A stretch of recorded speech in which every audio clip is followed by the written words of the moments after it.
Welcome back. I'm Ashley Hendrickson, National Board Certified Health Coach, FDN practitioner, here with my friend Dr. Q.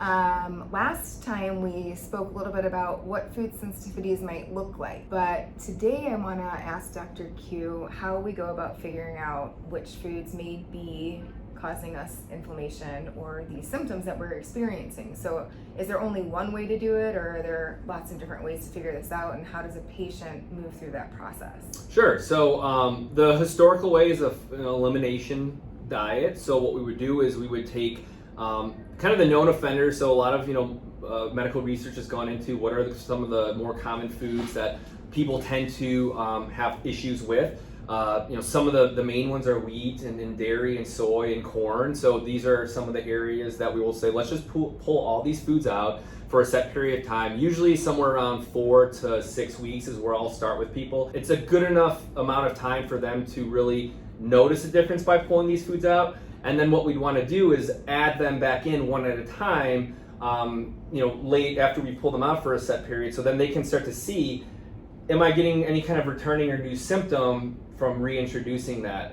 There is a lot of compliance that has to go into this, and I encourage my patients to have a little journal just so they can note improvements to anything, not just GI related, as we kind of talked about. It's not just a GI symptom, it could be all these other extra GI problems like brain fog and skin issues and joint pain. So note anything that you may having improvements on, and then when you reintroduce it, does anything come back? And that's a great indication that these foods are something that's causing a problem. They're causing inflammation, they're activating the immune system, and we want to pull them out for longer periods of time. Because there is so much involvement and having to make the connections, and we talked about that delay sometimes can cause a problem, compliance is one of the issues that we run into with elimination diet. So there are food sensitivity panels or tests that we can utilize to get an idea of how much antibody to a certain food is present in that person's blood. And generally speaking, the higher they are, we know that their immune system is having a higher reaction. So that could be a way to identify particular foods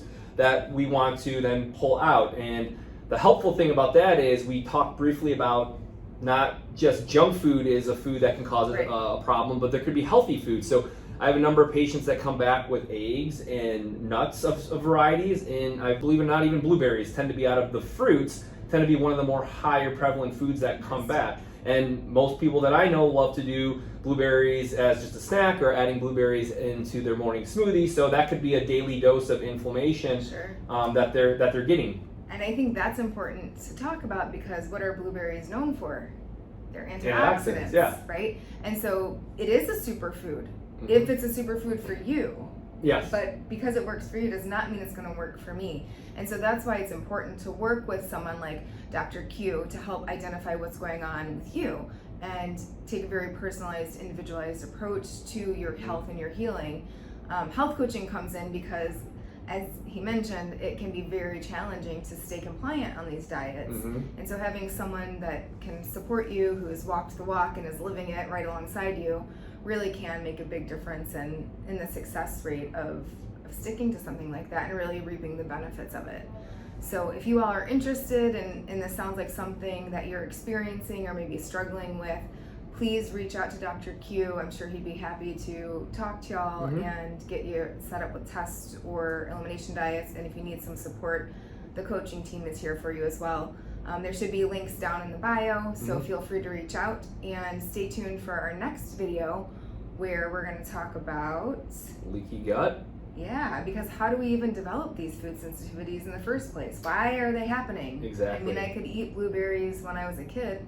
I can't anymore. How come? Yeah. So stay tuned, to learn more about why we're experiencing these food sensitivities. Thanks for tuning in, guys. Thank you.